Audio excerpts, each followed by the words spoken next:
11장 26절부터 12장 1절까지의 말씀입니다. 오늘은 주보에 우리 말씀이 다 기록되어 있습니다. 창세기 11장 26절에서 12장 1절까지인데 제가 11장 26절부터 32절까지 하나님 말씀 봉독합니다.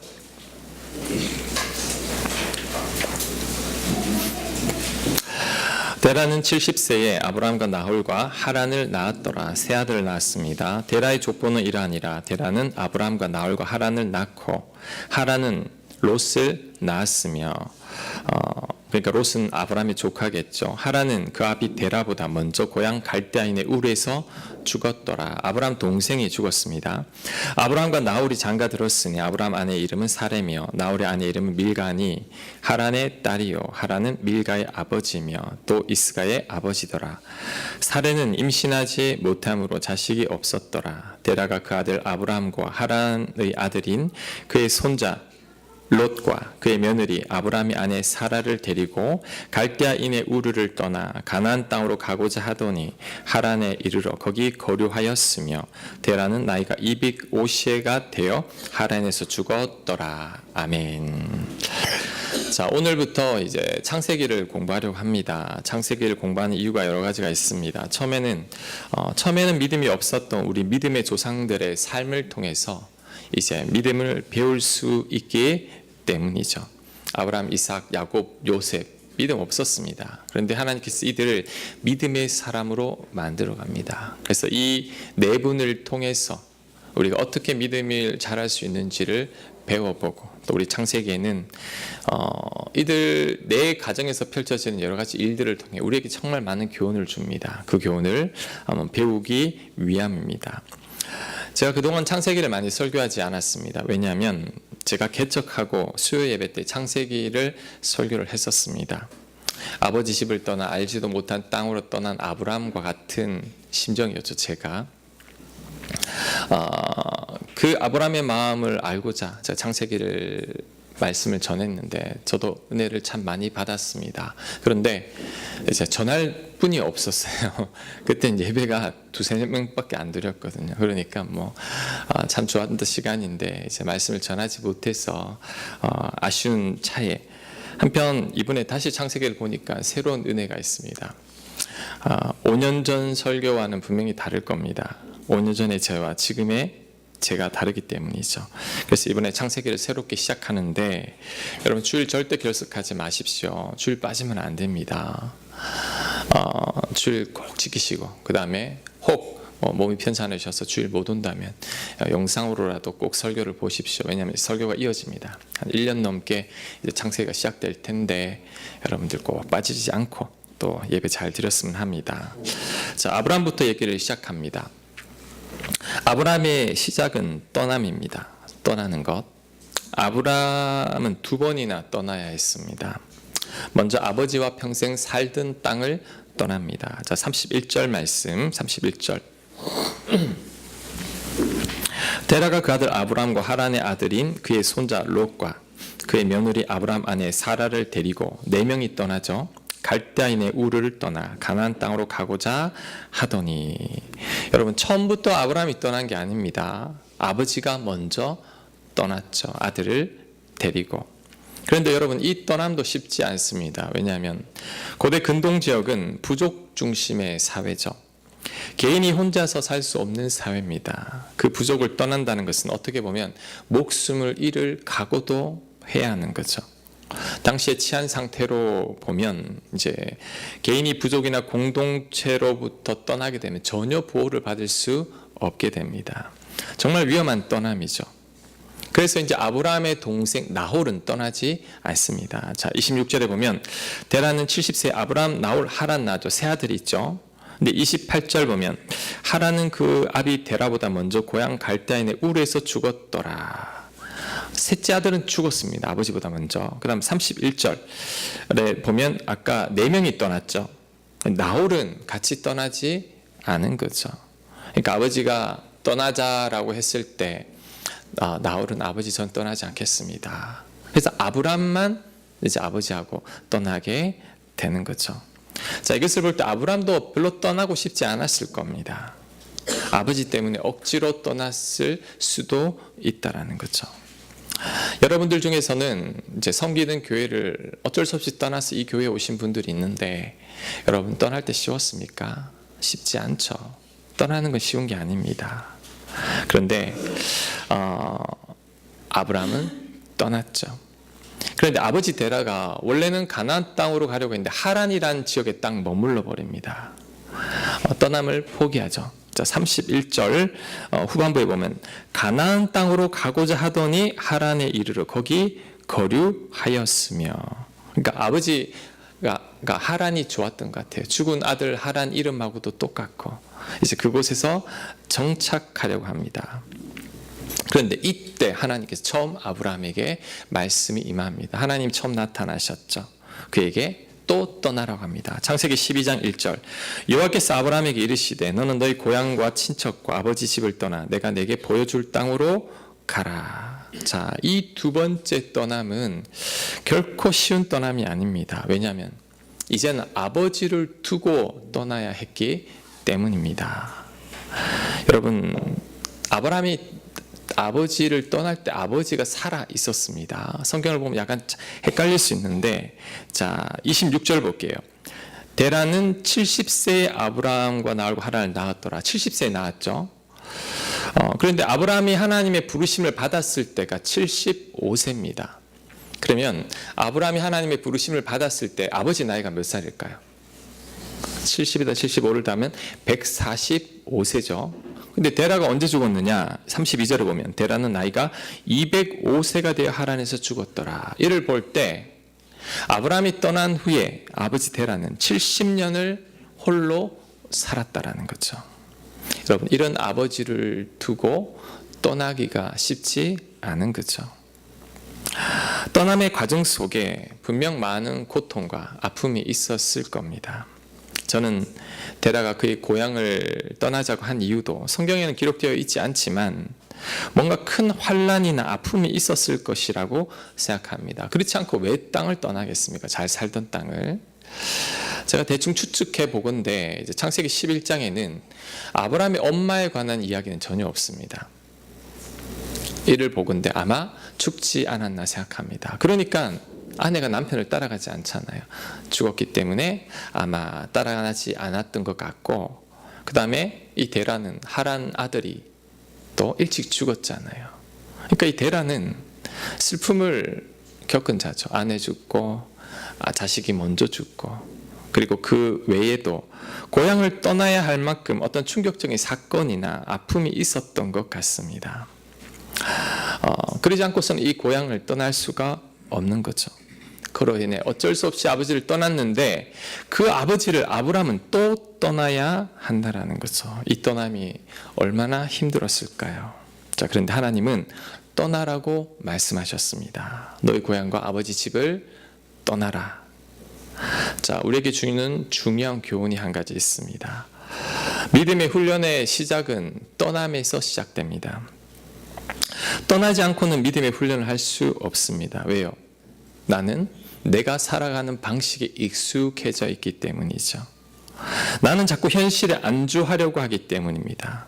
그냥 편하게 살고 싶은 유혹이 우리에게 끊임없이 있습니다.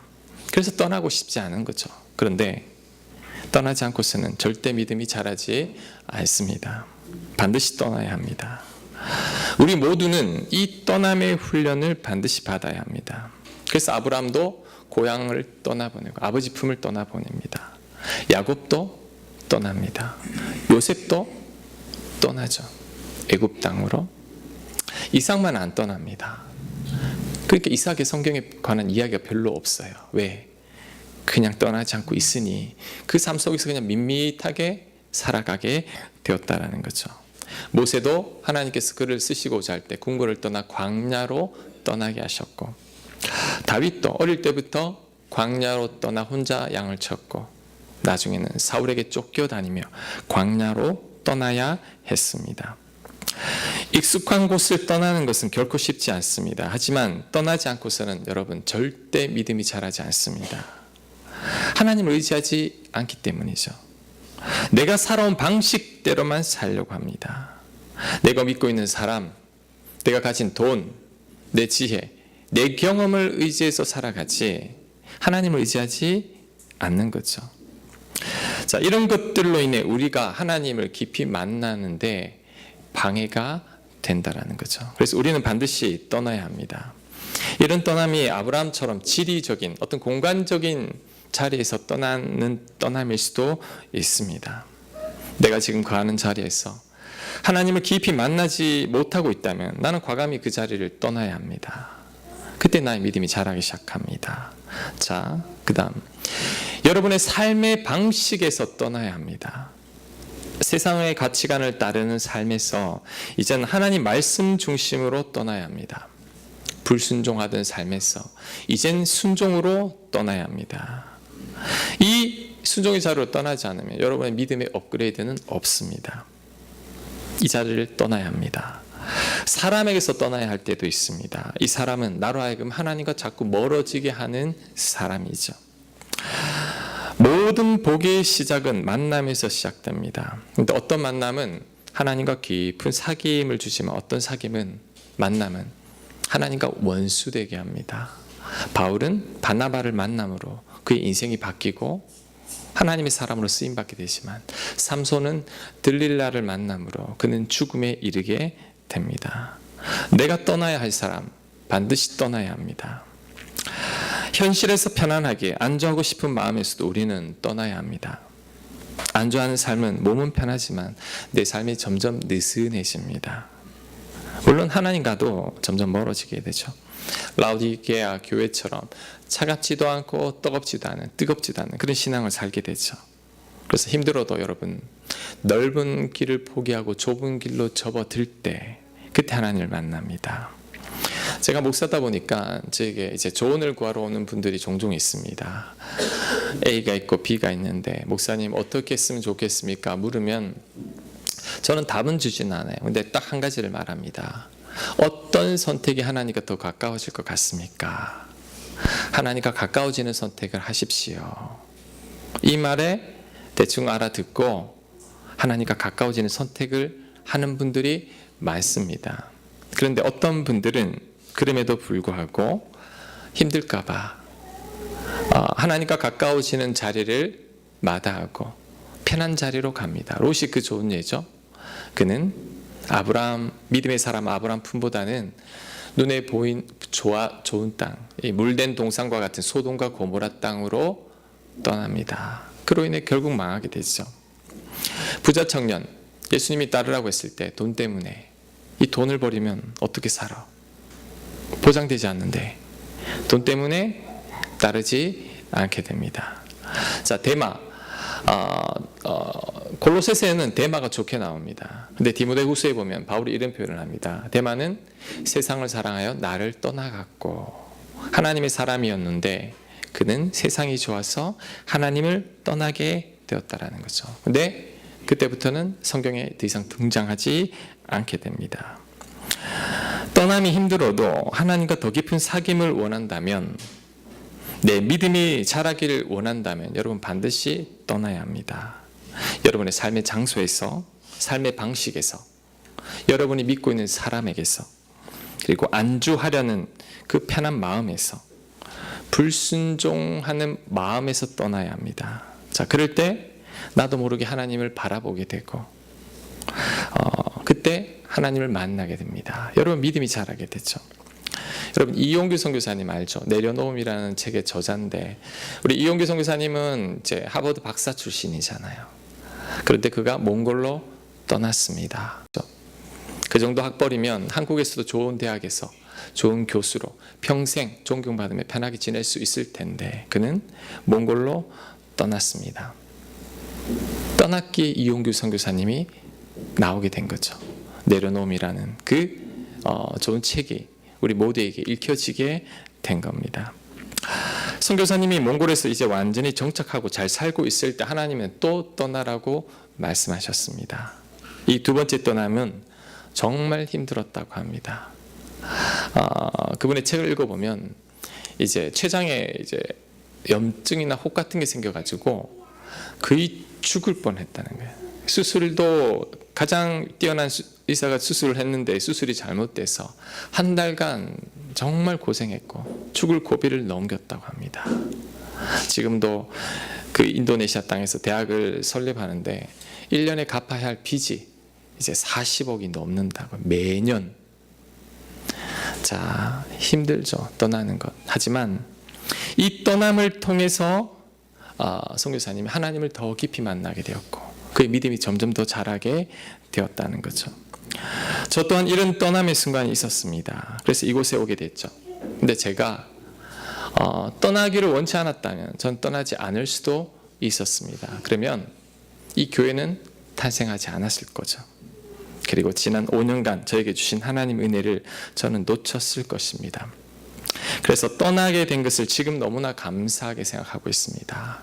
그때는 힘들었지만 지금은 너무 감사하죠. 왜? 떠남을 통해 하나님께서 저에게 부으신 은혜가 크기 때문이죠. 어제 말씀을 묵상하는데 하나님께서 저에게 또 떠나야 한다라는 마음을 주셨습니다. 이 교회를 떠나라는 감동은 아니고 익숙함에서, 안주함에서 떠나라는 감동이 밀려왔습니다. 제가 5년 전과 비교할 때 지금 많이 편해졌습니다. 한 6개월 동안 제가 이제 개척하고는 토요일에 잠을 못 잤다고 말씀드렸죠. 왜? 내일 아무도 안 올 것 같아가지고 잠이 안 왔었습니다. 그리고 예배 시작되었는데 이제 지각하시는 분들이 있으면 예배는 시작됐는데 지금 2부 예배에 10명이 안 앉아 있어요. 저희 가족들 포함해서 어떤 때는 10명이 없을 때도 있습니다. 늦게 오시는 분들 있으면 그때는 마음도 초조하죠. 근데 지금은 그런 마음이 별로 없습니다. 가난한 마음을 잃은 것 같습니다. 그래서 이런 마음에서 저도 떠나라라고 말씀하시는 것 같았습니다. 여러분을 보면서도 제 눈에는 떠나야 할 분들이 많이 보입니다. 교회를 떠나라는 게 아니라 이전의 삶의 방식에서 떠나야 한다라는 거죠. 이제는 하나님 말씀에 순종하며 사는 자가 되어야 합니다. 그리고 여러분, 이제는 여러분의 삶도 바뀌어야 합니다. 변화되어야 합니다. 로마서 12장 2절 말씀 주고 있습니다. 너희는 이 세대를 본받지 말고 오직 마음을 새롭게 함으로 변화를 받아 하나님의 선하시고 기뻐하시고 온전하신 뜻이 무엇인지 분별하도록 하라.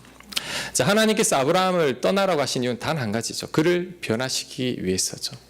그에게 하나님이 어떤 분인지, 믿음으로 사는 게 뭔가를 가르쳐 주기 위해서 떠나라고 한 거죠. 여러분, 지금 여러분의 삶의 자리, 삶의 영역, 삶의 방식에서 떠나지 않는 한 여러분은 절대 하나님을 깊이 못 만납니다. 변화된 인생 살지 못하게 됩니다. 우리도 이제는 변화를 받아야 합니다. 예수님 믿은 지 오래되었는데 아직도 이전 모습 그대로라면 문제가 있는 거죠. 이제는 하나님을 믿는 사람답게 살아야 합니다. 이제는 좀 다르게 살아야 한다는 거죠. 세상에서 빛과 소금이 되라고 했죠. 그게 못 되면 어떻게 되느냐? 밟힌다고 했습니다. 이제는 그리스도의 향기를 발해야 하는 거죠. 옆에 가면 이제 하나님 믿는 분의 향기가 풍겨야 하는데 오히려 그 반대죠. 하나님 믿는 사람이 왜 저래? 그래서는 안 된다라는 거죠. 이를 위해서 반드시 떠나야 합니다. 익숙한 삶의 자리를 떠나고 죄의 자리를 떠나고 불순종의 자리를 떠나고 하나님과 멀어지게 하는 자리를 떠나고 안주하는 자리에서 떠나야 합니다. 여러분 생각이 옳다고 생각하는 그 생각에서도 떠나야 합니다. 하나님 말씀 중심으로 바뀌어야 되는 거죠. 그때 변화가 시작됩니다. 우리의 믿음이 자라기 시작하죠. 그리고 여러분 이렇게 떠날 때 한 가지 준비물만 있으면 되죠. 한 가지 준비물. 그게 뭐냐? 믿음입니다. 12장 1절 말씀, 창세기 12장 1절 말씀. 자, 우리 같이 한번 읽겠습니다. 시작. 여호와께서 아브라함에게 이르시되 너는 너의 고향과 친척과 아버지의 집을 떠나 내가 내게 보여줄 땅으로 가라. 자, 여기서 중요한 것은 내게 보여줄 땅으로 가라는 겁니다. 목적지를 가르쳐 주지 않았어. 아니, 가라고 했으면 어디를 가야 할지를 가르쳐 줘야 되는 거 아닙니까? 가르쳐 주지도 않고 떠나라고 했습니다. 이렇게 하시는 이유가 뭘까요? 그래야지만 믿음이 자라기 때문이죠. 막연하니까, 갈 바를 알지 못하니까. 히브리서 11장 8절은 그것을 잘 설명했습니다. 믿음으로 아브라함은 부르심을 받았을 때 순종하여 장래 유업으로 받을 땅에 나아갈새 갈 바를 알지 못하고 나아갔으며, 갈 바를 알지 못하고 나아가면 얼마나 답답할까요? 얼마나 막연했을까요? 여러분, 저는 이 심정을 압니다. 이곳으로 올 때 정말 갈 바를 알지 못하고 가는 기분이었습니다. 그런데 여러분, 갈 바를 알지 못하니까 좋은 게 있어요. 하나님을 의지할 수밖에 없어요.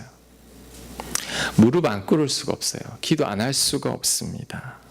믿음으로 사는 훈련이 저절로 되는 거예요. 내가 원치 않아도. 5년 전에 저와 지금의 저는 다릅니다. 왜요? 하나님이 5년 동안 저를 얼마나 많이 단련하셨는지 모릅니다. 교회 일뿐만이 아닙니다. 이런저런 일들을 통해서 저를 다듬기 시작했습니다. 떠남으로 하나님은 저희 믿음을 키우기 시작했죠. 믿음은 떠날 때 자라는 거죠. 아무것도 의지할 게 없을 때, 갈 바를 알지 못할 때, 막연할 때 자랍니다. 편안할 때 안 자랍니다. 변화 일어나지 않습니다. 파울로 코엘료의 말처럼 제가 몇 주 전에 인용했죠. 배는 항구에 있을 때 안전하지만 항구를 떠나지 않으면 그 배는 창고죠. 떠나야지만 배입니다. 배는 떠나라고 만들어진 거지 정박하라고 만들어진 게 아니죠. 이처럼 우리도 믿음으로 배를 몰고 떠나야 합니다. 파도치고 폭풍우를 반드시 만날 겁니다. 그때 믿음의 항해가 시작되는 거죠. 그때 우리의 믿음이 자랍니다. 이제는 정말 과거의 삶에서 떠나야 합니다. 믿음으로 한번 살아보겠다를 결단했다면 이제는 하나님 말씀에 순종하기를 결심하고 그 순종의 자리로 떠나야 합니다. 이 세대를 본받지 말고 오직 마음을 새롭게 함으로 변화를 받아라고 했죠. 변화를 받을 결단을 하고 이제 믿음으로 살아야 합니다. 그럴 때 우리 믿음이 자라죠. 보이지 않는 하나님을 의지하게 되어 있기 때문이죠. 어중간한 믿음 생활에서 이제는 청산을 하고 이제 떠나야 합니다. 어중간한 믿음 생활은 세상 즐거움도 못 누리고 하나님과의 즐거움도 못 누립니다. 이것도 아니고 저것도 아닌 거죠. 이런 삶에서 떠나야 합니다. 하나님을 믿어도 조그마한 고난이 와도 금방 울고불고 넘어지고 허덕이는 삶, 언제까지 그래야 합니까? 이제는 그 삶에서 떠나야 합니다.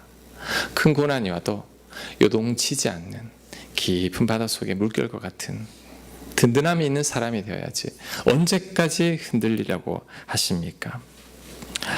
내 삶의 자리를 떠나보지도 않고 하나님이 나를 돕지 않는다고 말하는 분들을 많이 봅니다. 떠나고 나서 그런 말을 해야 됩니다. 내가 믿음으로 살아갈 때 하나님이 나를 돕는지 안 돕는지는 직접 경험해 봐야 합니다. 한번 떠나보지도 않고 나는 믿음이 없네, 하나님이 나를 돕지 않네, 이런 말을 해서는 안 된다라는 거죠. 말씀으로 살아갈 때 하나님께서 내 인생을 책임지는지 안 책임지시는지는 순종하는 자만이 누릴 수 있는 특권이죠. 그런데 우리는 말씀으로 살아보지도 않고 이렇게 사는 것은 힘듭니다. 아예 단정해버리는 거죠. 이게 내 있는 자리에서 떠나지 않고 여전히 그 자리에서 안주하면서 그냥 편하게 살아가려는 거죠. 시도도 한번 안 해보고 안 된다고 말했으면 안 된다는 거죠.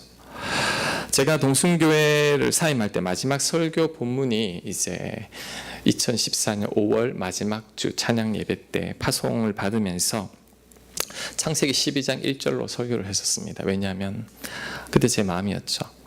떠나라. 아브라함은 2절 3절 말씀을 약속으로 받았지만 저는 2, 3절을 약속으로 못 받았습니다. 2절 3절 말씀은 정말 좋습니다. 내가 너로 큰 민족을 이루고 내게 복을 주어 네 이름을 창대케 하리니 너는 복이 될지라. 너를 축복하는 자에게는 내가 축복하고 너를 저주하는 자에게는 내가 저주하리니 너로 말미암아 복을 얻을 것이라. 얼마나 좋습니까? 그런데 저는 이런 말씀 받지 못했습니다. 하지만 떠날 때 저는 한 가지를 보았습니다. 십자가를 봤죠. 나를 사랑하사 나를 위해 아들을 주신 하나님, 나를 사랑하사 나를 위해 십자가에 못 박히신 예수님, 지금도 내 안에서 나를 위해 말할 수 없는 탄식으로 기도하고 계신 성령님 의지하며 떠났습니다. 그리고 그때 한 노래를 통해서 하나님께서 저에게 감동을 주셨어요. 그 노래가 그대 내게 행복을 주는 사람이라는 그 노래죠. 가사는 이렇습니다. 내가 가는 길이 험하고 멀지라도 그대 함께 간다면 좋겠네. 때론 지루하고 외로운 길이라도 그대 함께 간다면 좋겠네. 제가 동숙 나오기 전에 단기 선교를 갔을 때 캄보디아 이상구 선교사님이 이제 마지막 날 저녁에 우리를 위해 노래를 불러주시는데 이 노래를 불렀는데 제가 그때 얼마나 큰 감동을 받았는지 모릅니다. 그 선교사님의 고백 같았죠. 내가 가는 길이 험하고 멀고 지루하고 외로운 길을 할지라도 주님 나와 함께 한다면 좋겠네. 그것으로 충분합니다 라는 그 고백이었는데 제가 그 찬양을 들으면서 이제 저희 앞길을 보게 되었죠. 이 노래를 동순교회 마지막 설교에서 인용하면서 설교를 마쳤더니 우리 한 집사님이 그 설교의 은혜를 받고 우리 교회 오셔서 2층 여기 카페에다가 이제 이 가사를 새겨주고 그냥 가셨습니다.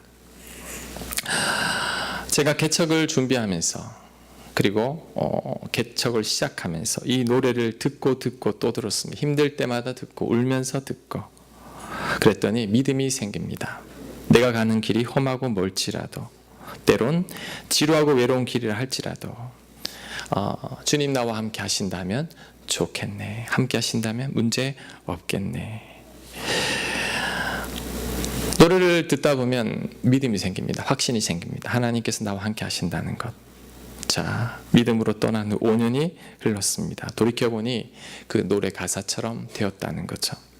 하나님께서 저와 함께 해주셨습니다. 주님 내게 행복을 주시는 분이셨습니다. 얼마나 감사한지요. 그래서 버텨온 것 같습니다. 그런데 여러분 이 은혜가 떠났기 때문에 가능했습니다. 안 떠났다면 그 은혜를 누리지 못했을 겁니다. 사랑하는 여러분, 아브라함처럼 떠나야 합니다. 하나님과 가까워지는 자리로 떠나야 합니다. 이제 한 1년 넘게 이 여정이 시작될 겁니다. 이전의 삶의 방식에서 떠나야 합니다. 불순종의 자리에서 이제는 순종으로 떠나야 합니다. 만나지 말아야 할 사람 만나면 안 됩니다. 편한 자리, 안주하는 자리에 머물러 있으면 변화가 일어나지 않습니다. 그대로일 뿐이죠. 배를 몰고 믿음으로 거친 바다로 이제 나가야 합니다. 그럴 때 하나님 반드시 만나게 되어 있습니다. 하나님께서 믿음으로 떠날 때 책임지십니다. 반드시 그 믿음만 있으면 되는 거죠. 하나님 아브라함의 요구하는 그 믿음입니다. 그 믿음 가르치려고 떠나라고 한 거죠. 넌 이제 나만 바라보고 살아라. 그거 가르치려고 떠나게 한 거죠. 그래서 자, 오늘 이후로 다 떠나야 합니다. 우리 장로님 권사님은 아주 멀리 떠났는데 떠남이 시작입니다. 이제 믿음의 훈련이 시작되는 거죠. 여러분의 자리를 떠나보면 알게 됩니다. 하나님이 여러분을 얼마나 사랑하는지를. 그때 믿음이 자라게 됩니다. 그때 변화된 삶을 살게 됩니다. 믿음으로 떠나십시오. 함께 하시는 하나님을 반드시 경험하게 될 줄로 믿습니다. 아멘. 네, 우리 오늘 말씀 생각하면서 우리 잠깐 기도했으면 합니다.